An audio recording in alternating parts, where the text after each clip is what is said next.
Assalamualaikum warahmatullahi wabarakatuh. Saudaraku sebangsa dan setanah air, kaum muslimin rahimakumullah. Para santri mohon maaf, lama saya nggak muncul karena semalam saja nunggoni tukang ngecor untuk masjid Kanjeng Pangeran Nuril Arifin ini sampai jam 3 pagi. Jadi sengaja kita kasih nama Kanjeng Pangeran Nuril Arifin Wicaksono, jadi supaya tidak terlalu ke Arab-Araban.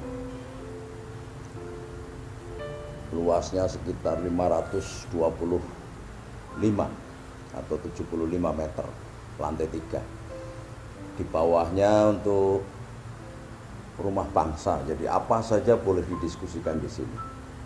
Yang penting menambah wawasan, menambah pengetahuan dalam kerangka watawasobil haq watawasobis sabr, saling memberikan nasihat sesuatu yang hak dan tentang jalan bagaimana menjadi orang yang sabar itu. Nah, saat ini mulai muncul, saya agak tertarik karena ada berita di Google bahwa makamnya Mustafa Kemal Atatürk atau Kemal Atatürk, bapaknya Turki, itu dikatakan memiliki suara-suara yang agak berbau magis atau aneh dan menebarkan bau busuk. Untuk menanggapi berita yang kayak begitu, orang Indonesia nggak perlu sensi atau kemudian terus terlalu berlebihan, karena ini hanya hoaks saja. Nggak ada kuburan bisa melahirkan. Kemal Atatürk itu meninggal tahun berapa? Dia adalah bapak bangsanya orang Turki, sahabatnya Soekarno, dan sahabat pemikirnya Bung Karno ketika ikut mensukseskan konferensi Asia Afrika, sebuah karya sejarah fenomenal pada waktu itu ketika dunia masih diharu biru oleh blok barat dan blok timur. Kemal Atatürk bersama teman-temannya termasuk Bung Karno sendiri menginisiasi sebuah blok tersendiri yang namanya negara-negara non-blok. Konon dari upaya pemikiran yang cemerlang dari Bung Karno ini, Bung Karno kemudian dilengsarkan oleh Amerika melalui orang-orangnya yang ada di Indonesia. Ini.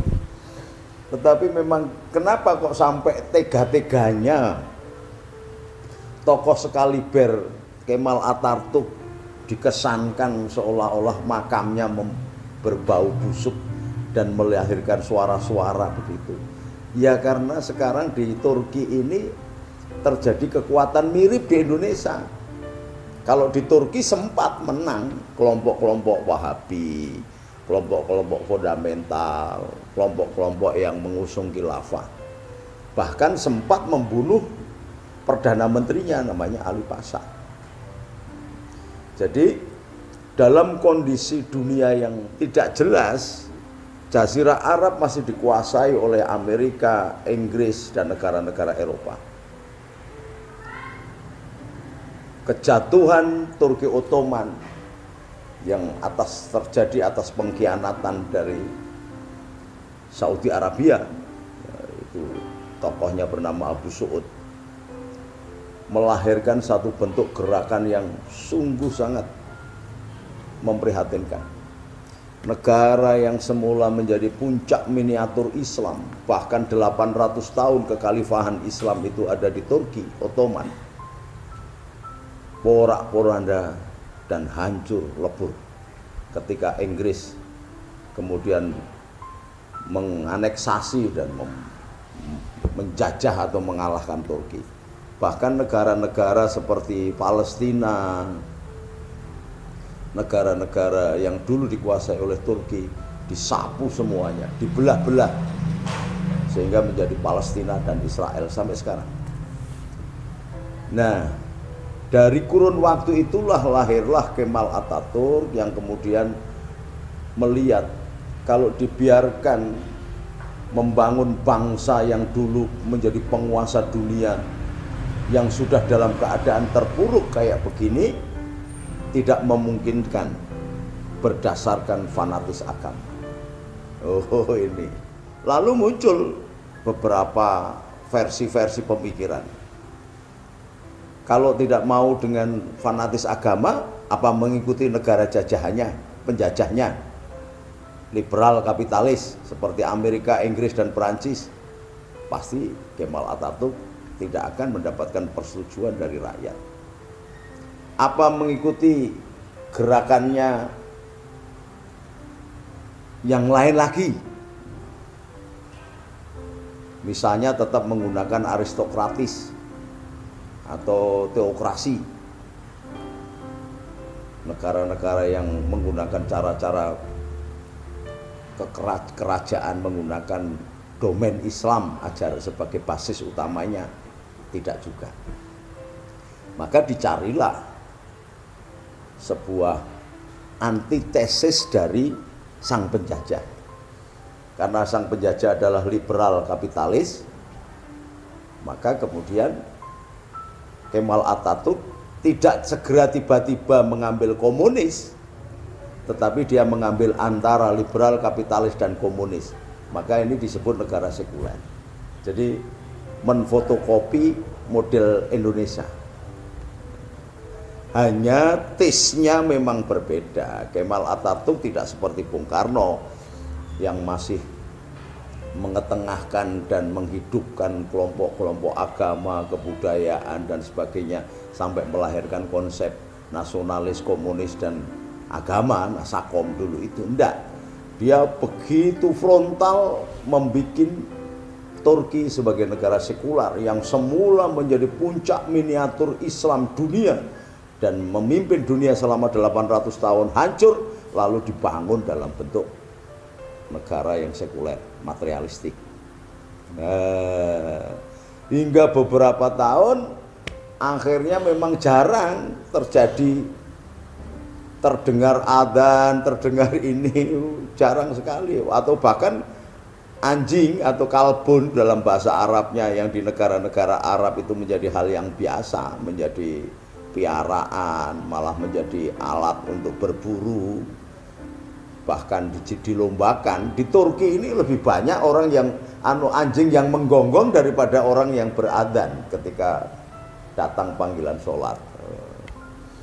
Kondisi inilah yang melahirkan kelompok-kelompok seperti Husin Al-Banna dan Sayyid Qutb itu memiliki pemikiran bagaimana menghidupkan ajaran Islam itu kembali supaya bangsa Turki ini tidak terlalu hancur dan larut di dalam gerakan gelombang materialistik dan sekularisme. Maka muncullah di sana organisasi yang model-model Wahabi ini, turunannya namanya Ikhwanul Muslimin. Tetapi kemudian ketika mendapatkan dukungan masyarakat yang sangat besar, bukan hanya mengembangkan Islam, mengembalikan ke dalam ranah sebagai ajaran Islam yang kafah, Islam yang rahmatan lil alamin, ternyata Husin Al-Banna dan Sayyid Qutb ini punya agenda lain, ingin merebut kekuasaan. Sehingga terjadilah Ali Pasha, Perdana Menterinya pada waktu itu, dibunuh oleh Husin Al-Banna dan Sayyid Qutb. Nah, kemudian terjadi kericuhan yang sangat luar biasa bersifat nasionalis.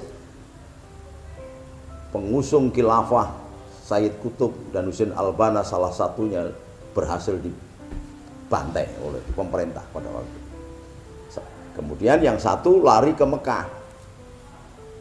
Nah, di Mekah bertemu dengan Abdul Wahab atau pengusung aliran Wahabiyah. Aliran Wahabiyah itu tidak bisa dikatakan sebagai madhab karena sangat bertentangan dengan Islam ala Ahlus Sunnah wal Jamaah, bahwa selama ini dikatakan bahwa Wahabi itu ahlu sunnah wal jamaah, maka mengusung jargon-jargon aswaja. Salah, bukan. Yang namanya ahlu sunnah wal jamaah itu ajaran Islam yang dikembangkan oleh Nabi Muhammad SAW atas firman atau wahyu Tuhan, dengan peranatannya mengikuti jejak langkah perjuangan dan aplikasi peribadatan yang khusus. Artinya yang namanya sunnah itu bisa ucapan Nabi, bisa perilaku Nabi, atau Nabi membiarkan sesuatu terjadi dan tidak menyalahkan, itu menjadi sunnah. Maka seperti yang terjadi ketika Sayyidina Bilal setelah wudhu, kemudian dia sholat syukur wudhu. Rasulullah tahu bahwa dia tidak pernah mengajarkan, Rasulullah tidak pernah mengajarkan setelah wudhu kemudian dia sholat, itu tidak pernah. Tetapi melihat sahabatnya sholat, beliau bertanya, wahai sahabatku, engkau mengerjakan apa? Saya mengerjakan sholat syukur wudhu. Oh bagus, kerjakan. Nah ini yang kemudian menjadi ahlu sunnahnya Nabi dan wal jamaah. Jamaahnya siapa? Para sahabat. Kayak Rasulullah sholatnya terawih hanya 8 rakaat. 2 rakaat, 8 rakaat ditambah 3 rakaat witir. Tapi Sayyidina Umar melaksanakannya 23 rakaat, bahkan pernah 41 rakaat. Ini sebuah metodologi yang tidak ditegur oleh Nabi, itu menjadi jamaah. Maka ketika kemudian sekarang ini ustadz-ustadz baru, ustadz-ustadz dadakan, dan orang-orang yang mengatakan hijrah, sedikit-sedikit tanya hadis, tanya dalil, ya lalu mencap dirinya, mengklaim dirinya sebagai ahlussunnah wal jamaah, ya nggak tepat. Dia nggak paham ajaran agama, lalu kemudian hanya berdasarkan sunnah itu adalah apa-apa yang menjadi perkataan Nabi dan perilaku Nabi. Bukan. Wal jamaah di sini perilakunya para sahabat. Loh kenapa Sayyidina Umar kok melakukan sholat tarawih 23 rakaat? Karena melihat cara Rasulullah ketika sholat tarawih, yang dibaca setelah bacaan Fatihah, Rasulullah itu membaca surat yang panjang-panjang, kayak misalnya surat Al-Baqarah yang lebih dari 2 juz. Lah, setelah membaca surat, rukuknya lebih lama daripada membaca suratnya.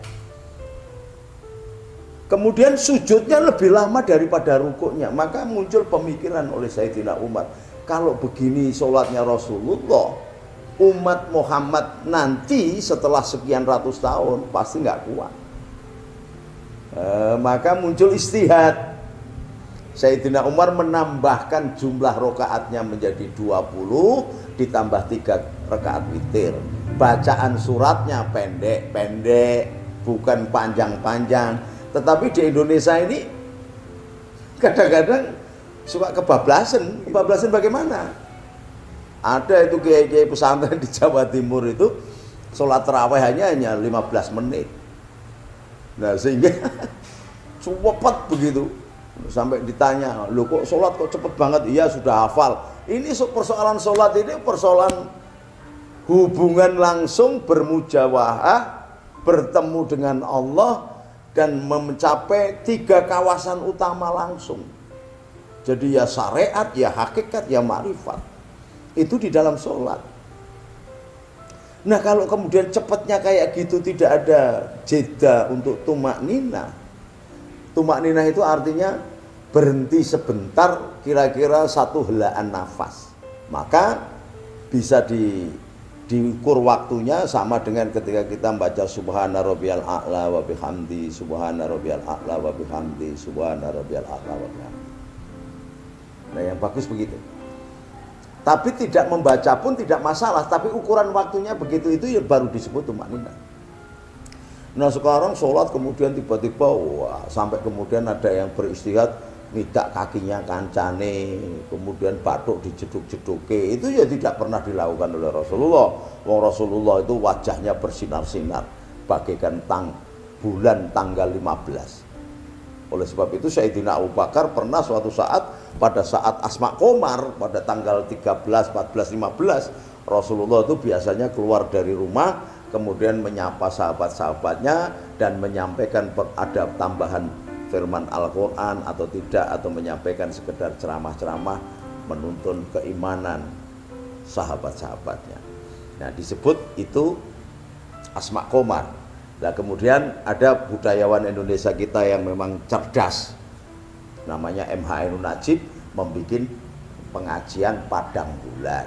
Tetapi pengajiannya kadang-kadang ya tidak padang bulan, tanggal akhir juga tetap aja maiyahan gitu. Tapi sebenarnya berasal dari padang bulan. Nah, kalau di pesantren, kiai-kiai pesantren kayak saya, namanya Asma Qomar. Jadi pada tanggal 15, tanggal 13, 14, 15, di situ biasanya kita bertemu dengan santri dan menjelaskan hal-hal yang sangat penting bagi kehidupan manusia. Nah, pada saat tanggal 15 itu Sayyidina Abu Bakar melihat wajah Rasulullah itu demikian bercahaya. Kebetulan Rasulullah itu suka warna merah muda. Nah, kena pantulan cahaya rembulan ke wajahnya, jadi wajahnya itu luar biasa, menakjubkan. Sehingga sampai Sayyidina Abu Bakar memandang bulan, memandang wajah Rasulullah, lalu berkata, susah saya membedakan mana yang lebih indah dan lebih terang, wajah rembulan atau wajahmu ya Rasul. Oh gitu. Nah, kalau itu jelas sunnah, maka sekarang banyak orang-orang NU dan sebagainya mengadakan wiridan Asma Qomar di tengah laut, kemudian di daratan dengan tawasul kepada Nabiullah Ilyasa, karena Nabi Ilyas dan Ilyasa diyakini sampai sekarang belum meninggal. Dia menjaga hutan-hutan dan daratan, sementara Nabi Khidir itu menjaga lautan. Maka santri biasanya kalau nggak wiridan di tanggal gelap itu bertawasul ke Nabi Ilyas, kalau tanggal terang bertawasul ke Nabi Khidir. Nah, ini sunah-sunah Nabi, sunah-sunah para sahabat itu begitu.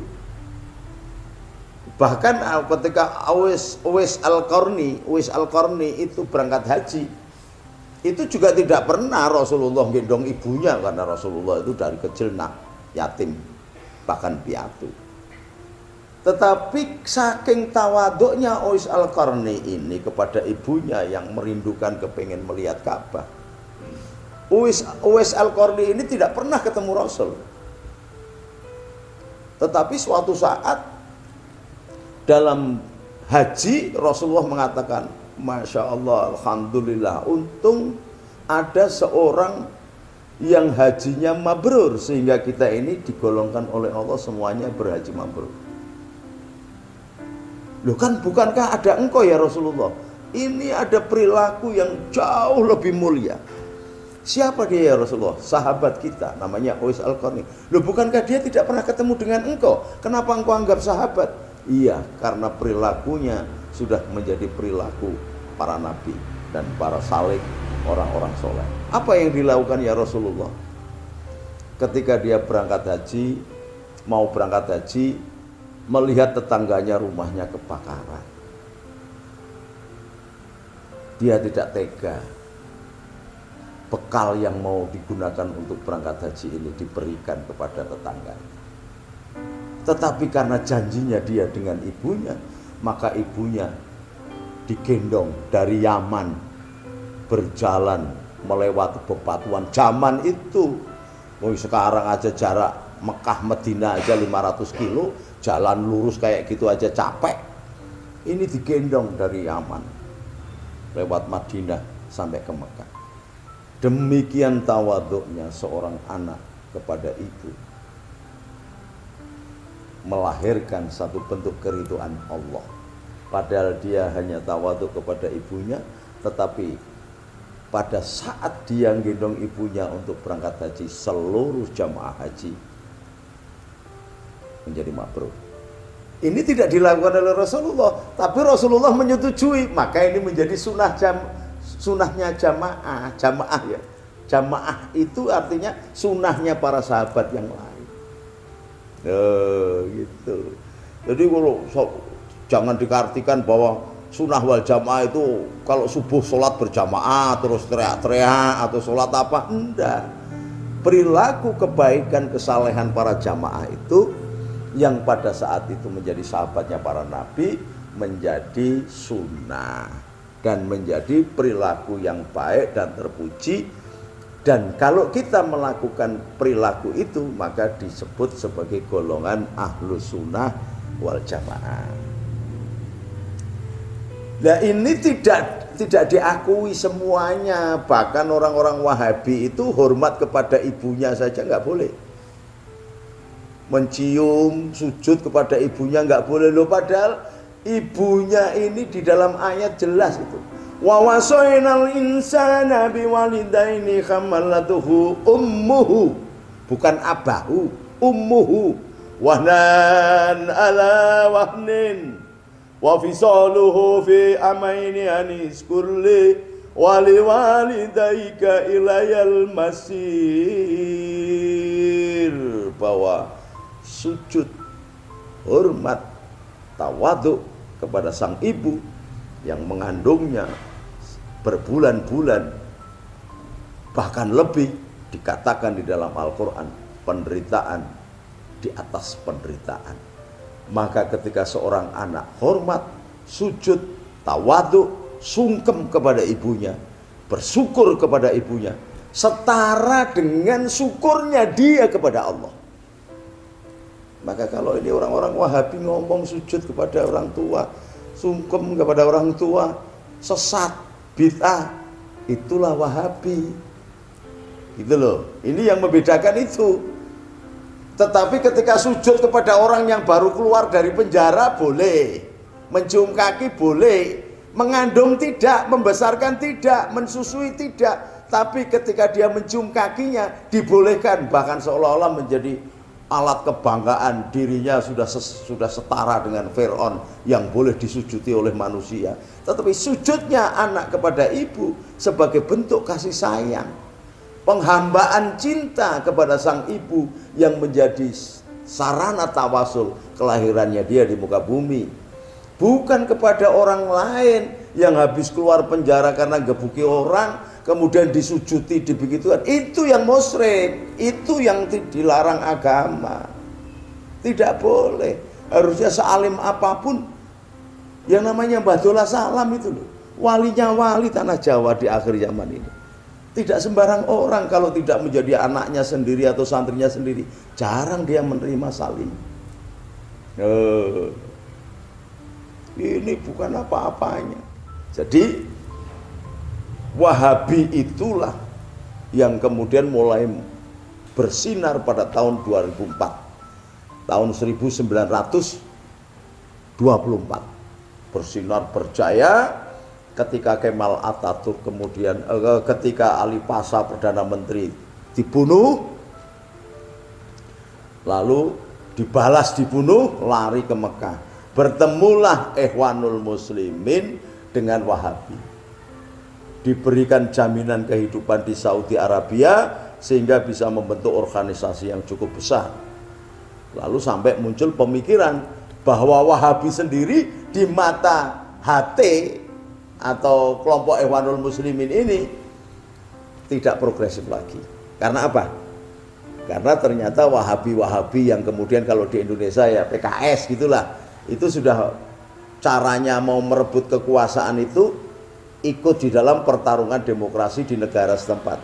Di Indonesia lewat demokrasi Pancasila, di mana sama, lewat pemilu-pemilu. Di Turki, di Mesir juga lewat pemilu. Sempat menang kemudian dibablak, di blender sendiri oleh Amerika dan keok lagi, seperti begitu.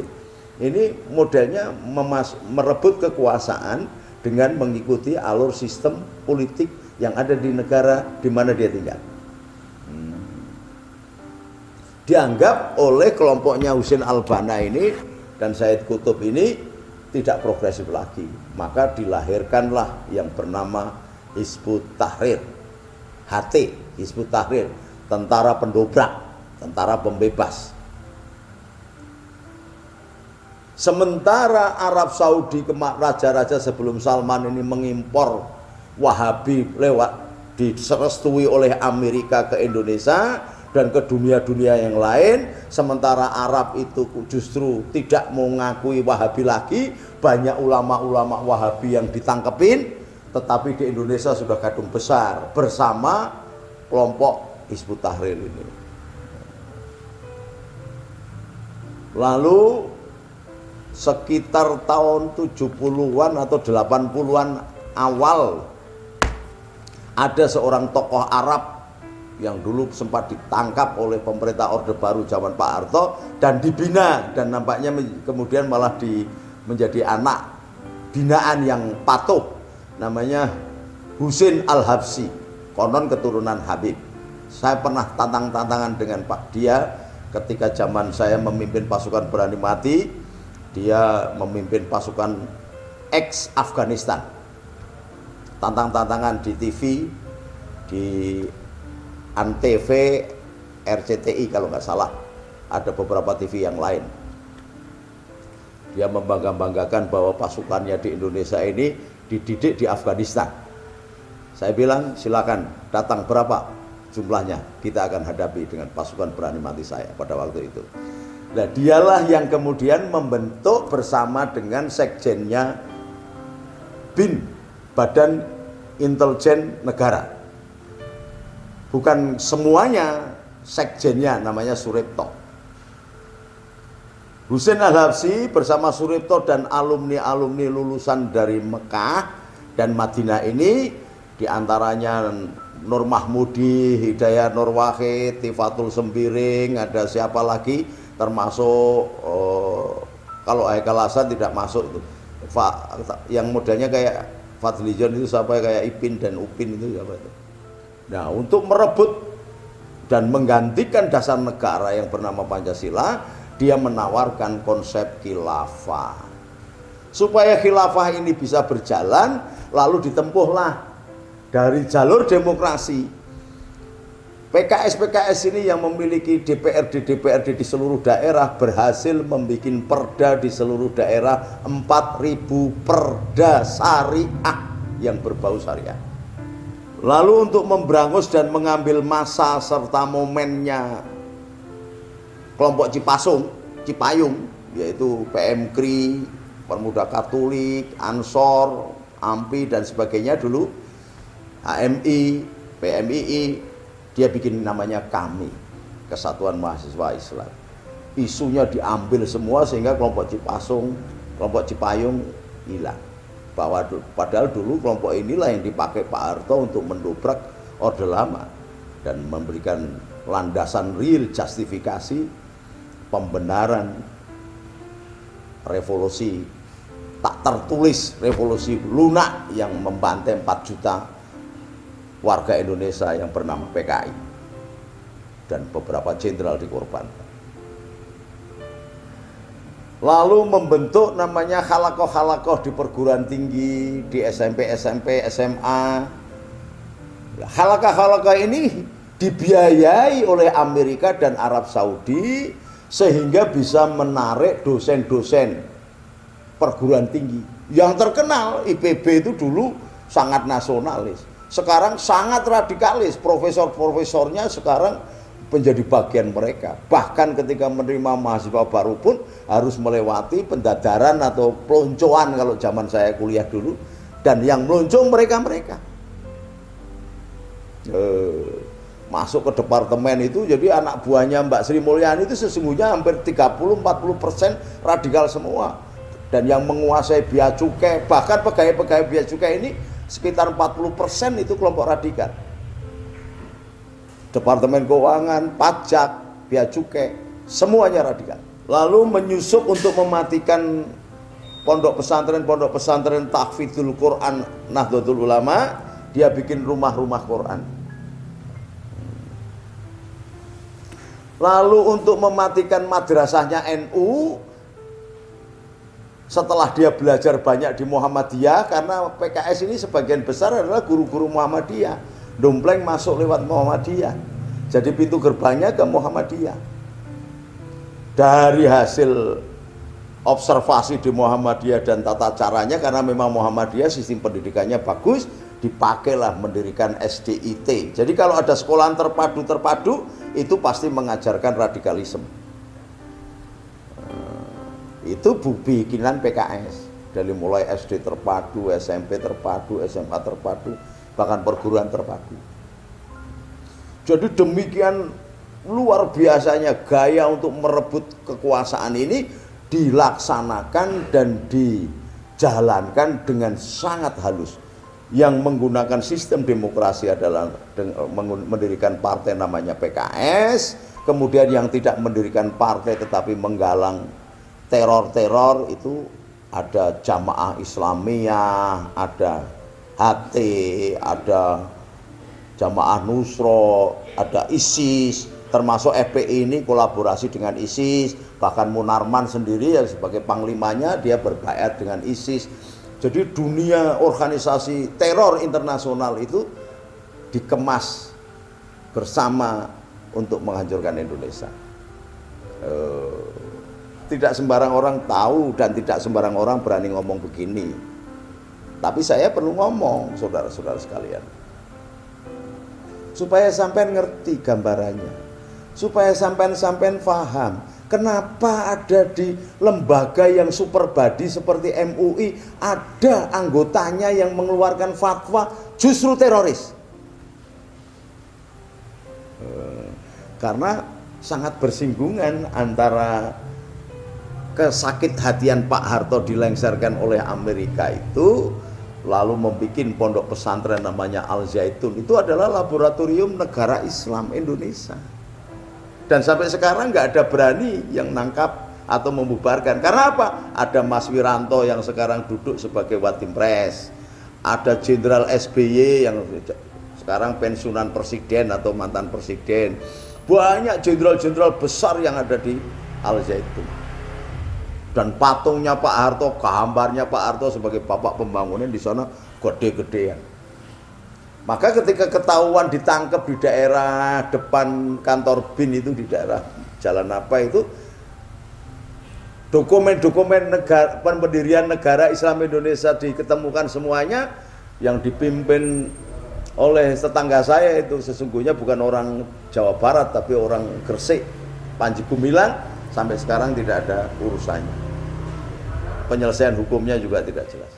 Lalu mendirikan kelompok-kelompok lajnah-lajnah yang sangat lebar, sangat luas, menyangkut segala hal. Lalu mendirikan kelompok-kelompok misalnya 212, Wiro Sableng, kumpulan orang-orang gendeng itu, kuliah enggak, sekolah enggak, lulusnya di mana. Lalu setiap tahun membuat reuni. Ya karena ketika ada supply, ada demand, pasti ada supply. Ketika kekuatan Orde Baru yang dipreteli kemudian duitnya mau disapu oleh Jokowi jumlahnya melebihi 17.000 triliun, maka dia akan berusaha untuk melawan, mengamankan. Nah, ini yang saya katakan supply and demand. Dia butuh diamankan. Nah, bagi seorang kontraktor demonstran, ini adalah peluang daripada nganggur, daripada ini, maka 212 itu sesungguhnya semula adalah untuk melawan Ahok. Ahoknya sudah dipenjara, bahkan Ahoknya sekarang sudah jadi komisaris di Pertamina, demonya masih berjalan. Lah kan gendeng mangan sabun. Ya itu karena supply and demand. Kontraktor demo itu bisa dapat duit dari orang-orang yang duitnya mau ditarik oleh negara. Ya pokoknya gawe kerusuhan aja. Untung Allah itu menyelamatkan Indonesia. Pertama lewat pola pemikiran Gus Dur yang sangat luar biasa. Penghancuran Indonesia oleh Wahabi yang saya ceritakan tadi, bermula dari Turki dan sebagainya, itu dilakukan oleh Amerika pada saat Gus Dur. Untung Gus Dur itu orang yang asketik, orang yang sudah selesai dengan dirinya. Orang yang berperilaku seperti Semar, Simaru dunia, ngungkur ke kedunyan, zuhud dan wiroi, sehingga dia mantan presiden saja, dia menjadi, ketika jadi presiden aja menjadi presiden termiskin di dunia. Mantan presiden juga nggak punya apa-apa, seanak-anaknya sampai sekarang nggak punya apa-apa. Maka ketika kemudian melihat sebuah fenomena mempertahankan jabatan presiden atau yang berkonsekuensi hancurnya negara ini, Gus Dur memilih Indonesia agar tetap utuh. Pada waktu itu saya mimpin 380.000 pasukan berani mati. Oleh Gus Dur, Gus kondur. Saya sudah berhadapan-hadapan, saksi matanya dan pelakunya masih hidup semua. Pada waktu itu komandan Kostradnya Letnan Jenderal Bibit Waluyo. Kapoldanya Mayor Jenderal Sopian Yakub, belum diganti pangkatnya pada waktu itu, masih Mayor Jenderal Sopian Yakub Kapolda. Kemudian komandan garnisonnya Mayor Jenderal Tobagus Hasanuddin yang sekarang menjadi Ketua Komisi 1 DPR RI, bidang Hankam dan pemerintahan. Berhadapan kita, wanser semuanya. Bukannya Gus Dur takut pasukan saya dilibas oleh TNI, bukan. Tidak mungkin TNI melibas rakyat sipil, nggak mungkin. Apalagi rakyat sipil pada waktu itu justru membela, memperjuangkan, menegakkan harkat martabat institusi yang bernama presiden. Karena presiden adalah lambang negara yang tidak boleh sembarangan kemudian dikudeta, diturunkan, dilecehkan. Nah, saat itu dipimpin oleh Nur Mahmudi, itu orang-orang PKS bacok-bacok pagar istana. Ada Fuad Bawazir yang main duitnya sampai 290 triliun, nggak tahu korupsi dari mana. Ada Akbar Tanjung, ada Gogon Ahmad Sumargono. Komplit itu. Itu gerombolan yang akan menghancurkan Indonesia ketika nanti mengadu antara Megawati yang penduduk pasukannya adalah marhen, orang-orang miskin, orang-orang bodoh, sama NU, warga NU, juga orang-orang miskin, orang-orang bodoh politik, maksudnya bukan bodoh tidak memiliki pemikiran, bodoh politik, gampang dibakar. Kalau skenario ini berhasil, sesungguhnya penghancuran Indonesia adalah pada saat momentum kudeta tak berdarah yang dilakukan oleh Amin Rais dengan menjagokan Mbak Mega pada waktu itu. Tapi Gus Dur tahu karena dia sudah selesai. Dia tidak kemaruk jabatan, maka dia tinggalkan. Tidak membawa apa-apa, cuman celana kolor sama kaos singlet. Tidak seperti menterinya SBY, selesai jadi menteri kemudian panci aja dibawa pulang, semuanya dibawa pulang. Bukan begitu. Ini yang namanya kiai yang zuhur, kiai yang asketik. Gus Dur mengkaji kelakuannya Bung Hatta yang hanya untuk beli sepatu merek Billy aja nabung bertahun-tahun sampai pensiun tidak jadi wakil presiden, tidak terbeli. Padahal seorang wakil presiden, kalau wakil presiden Yusuf Kala, waduh, jangankan cuma setrek sehari, semua pabrik, semua tangga jalannya Garuda, bandara, pabrik semen, pabrik ini, tambang, semuanya dikuasai oleh Yusuf Kala. Tapi Bung Hatta tidak pernah memanfaatkan jabatannya. Ini yang disebut pola kepemimpinan asketik. Pola kepemimpinan asketik ini bisa dilakukan karena dia sudah selesai. Lebih berpikir bagaimana memajukan bangsa dan negara. Lebih berpikir bagaimana mengentaskan kehidupan bangsa dan negara rakyat Indonesia yang masih miskin sebagai bentuk pelaksanaan ampera atau amanat penderitaan rakyat. Dan ini Qur'ani. Quran sendiri mengatakan summa ja'alnakum khulaifa fil ardi nadhira kaifa ta'mal. Ini yang dilakukan oleh Gus Dur. Lah, ternyata sudah dipepet begitu, dikiranya pasukan berani mati pasti akan marah-marah karena ngikuti apa yang didawuhkan oleh kiainya, semuanya balik. Pada waktu pameran lukisan di Hotel Indonesia, saya bersama Mas T.B. Hasanuddin. Mas T.B. Hasanuddin mengakui sekiranya pada waktu itu Gus Nuril kok tidak taat perintah kepada Gus Dur, Jakarta ini sudah habis. 380.000 bisa membakar Jakarta dalam sekejap. Tetapi karena saya tahu Gus Nuril ini adalah orang yang dicintai Gus Dur dan nurutnya dengan Gus Dur, maka Indonesia terselamatkan. Nah ini dicoba lagi, akan dihancurkan lagi. Jadi persoalannya sekarang Wahabi itu bukan untuk gantiin Ahok, bukan untuk gantiin Jokowi, menghancurkan Indonesia menjadi berkeping-keping, gitu loh. Saya zaman dulu bersama ketika mendirikan Gerakan Revolusi Nurani bersama mantan Kasat Jenderal Tiasno Sutarto, dengan Ki Utomo Darmati sesepuh TNI, dengan Mas Hadori Yunus, ketua keluarga besar Marhen, Profesor Dr. Hadori Yunus, hanya satu, kepingin menyelamatkan Indonesia, tidak kepingin apa-apa.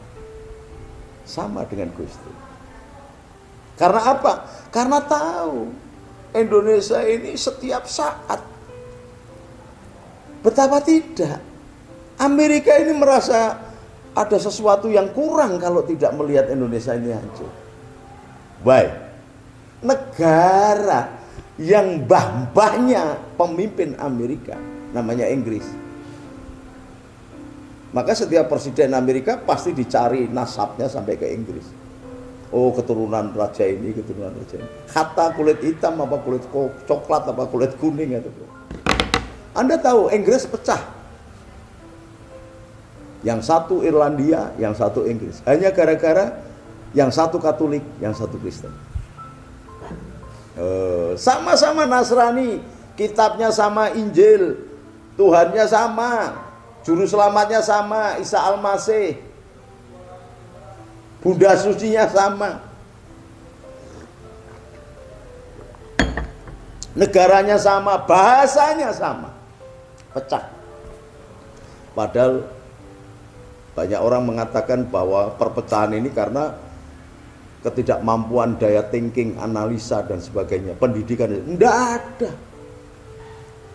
Teror, gerakan pembunuhan, pembantaian, pengerusakan tidak ada hubungannya dengan ekonomi, tidak. Ya ada tapi tidak menentukan. Buktinya Inggris dan Perancis, Inggris dan Irlandia ini kan orang-orang pintar. Kenapa bisa pecah? Kuncinya hanya satu, karena hati ini tidak bisa menerima semua bangsa dan saudaranya duduk sama rendah, berdiri sama tinggi. Gus Dur mengajarkan equilibrium itu, pola egaliter itu, sehingga bisa seorang Gus Dur yang lulusan pemegang gelar doktor 18 gelar doktor di 18 universitas di 18 negara, dia bisa duduk dengan sesamanya tanpa membedakan ras, suku, bangsa, agama dan kualitas pendidikan. Anda tahu negara penjajah di dunia yang kedua adalah namanya Belanda.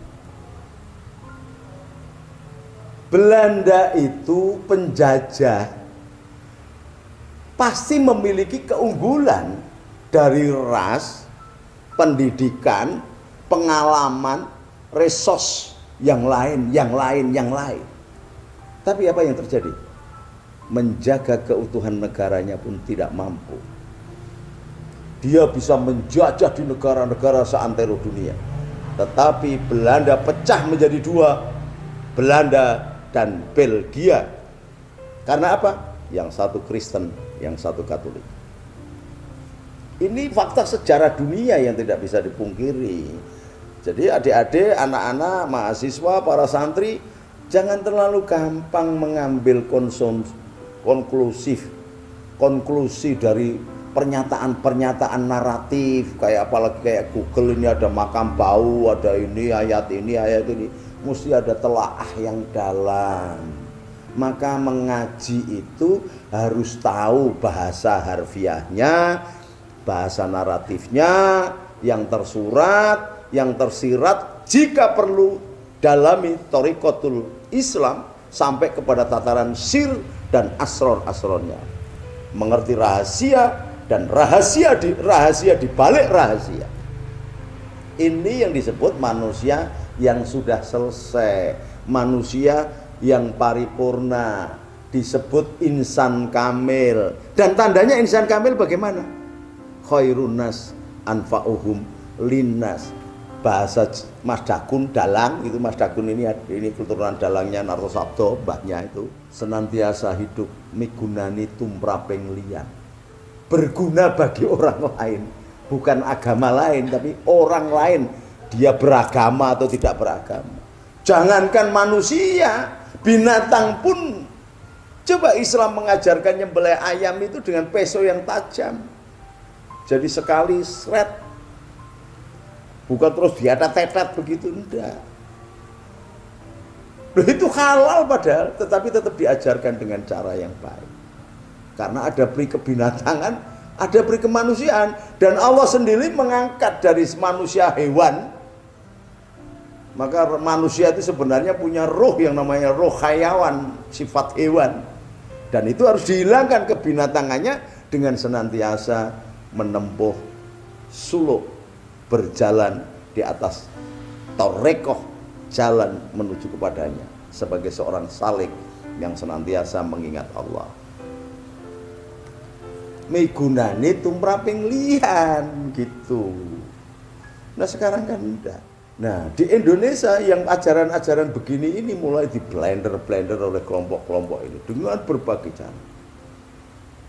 Harus ingat juga kenapa Bung Karno dengan keberaniannya mempertahankan Pancasila dan Undang-Undang Dasar 45. Karena sebelum itu sudah ada kelompok-kelompok teroris yang dari antek-antek atau komprador penjual bangsa dan negara yang berafiliasi ke Inggris, ke Perancis, ke Amerika. Sudah ada angkatan perang Ratu Adil, ada rezimnya Sultan Abdul Hamid yang bekerja sama dengan Raffles membantai para pejuang kita. Ini sudah nggak ada yang tahu siapa itu Raffles, siapa itu Sultan Abdul Hamid, nggak ada yang tahu. Siapa yang ada di balik angkatan perang Ratu Adil atau APRA atau Permesta? Di situ ada tokoh nasional yang pada zamannya beristihad akan mendirikan negara sendiri, yang kemudian oleh Pak Harto diangkat sebagai begawan ekonomi. Orang pada nggak tahu. Yang tukang beli senjatanya siapa? Bapaknya Fadlizon itu. Nah, kalau ketemu kita ungkap ini sebagai suatu bukti sejarah. Jadi kalau kita mau melihat orang ini benar apa tidak, coba dilihat sejarahnya, latar belakangnya. Tidak bisa Begono langsung dinilai begini dinilai Begono, tidak bisa. Latar belakangnya dia apa? Organisasi yang dipegang ini apa? Maka kalau ada organisasi di Indonesia tetapi induknya di luar negeri, pemerintah, TNI, polisi, presiden harus mewaspadai. Karena ini adalah organisasi transnasional. Pasti membawa agenda-agenda khusus yang akan menghancurkan bangsa dan negara. Maka dulu Jenderal Sudirman bersama anak-anak kader-kadernya kemudian membuat konsep ketahanan nasional dengan sangat bagus. Sistem keamanannya hankam merata, sistem keamanan rakyat semesta, melibatkan rakyat dan TNI Polri sebagai ujung tombaknya, sehingga mampu menangkal setiap tantangan, ancaman, gangguan dan hambatan, baik yang datang dari luar atau dari dalam. Karena TNI Polri bersama rakyat menyatu menjaga ibu pertiwi. Sekarang kan dipisah-pisah, ada kecemburuan-kecemburuan sektarian.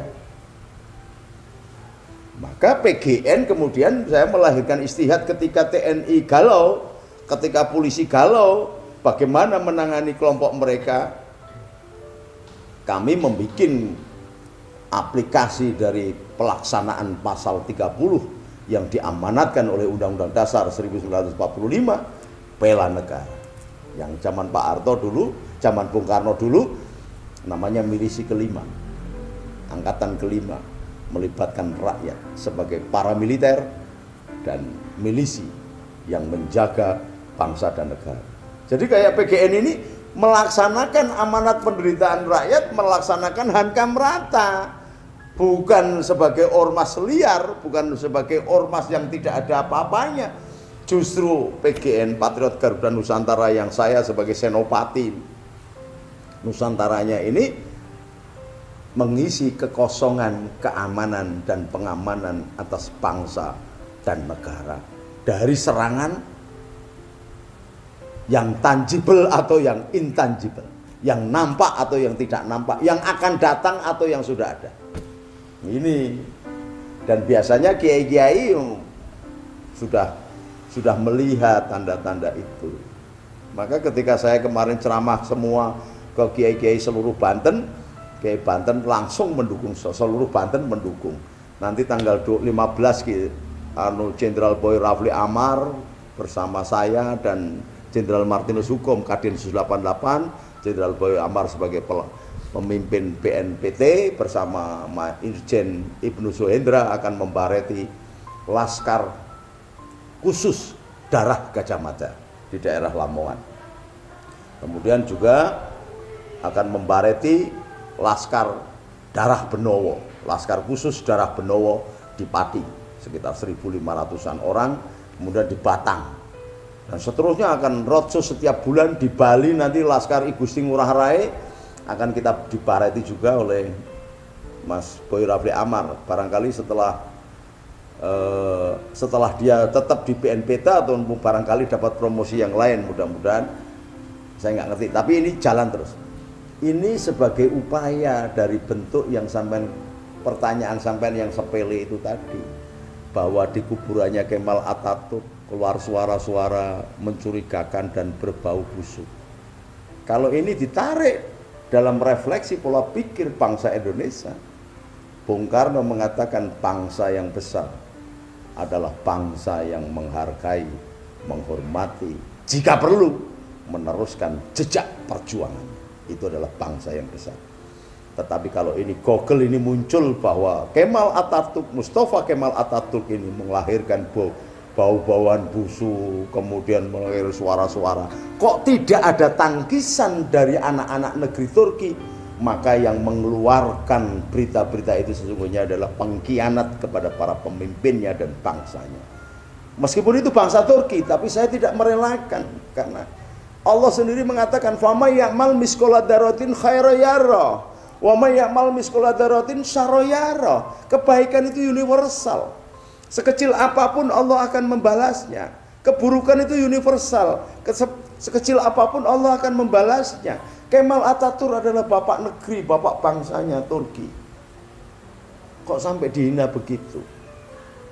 Kalau ada yang menghina Bung Karno, di masjid saya tulisannya menghina darah Soekarno berhadapan dengan Patriot Garuda Nusantara. Kita harus biasakan rakyat kita ini menghormati pemimpin.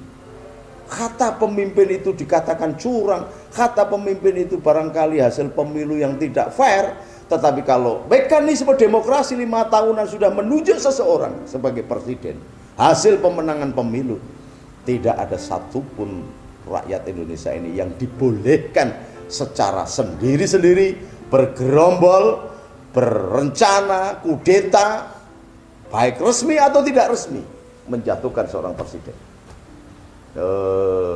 Kalau tidak ada aturan baku, rule of the game begini, maka bangsa manapun akan hancur. Ini saudaraku, pesan yang kita sampaikan, saya sampaikan, marilah jadikanlah dirimu patriot-patriot, pecinta tanah air sejati, yang membela bangsa dan negaranya, memenuhi panggilan Ibu Pertiwi tanpa membedakan kecil dan besarnya resiko, tanpa membedakan ras, suku, bangsa dan agama, di dalam rangka mengayomi seluruh daerah, seluruh wilayah, seluruh lapisan masyarakat Indonesia. Sampai ketemu lagi.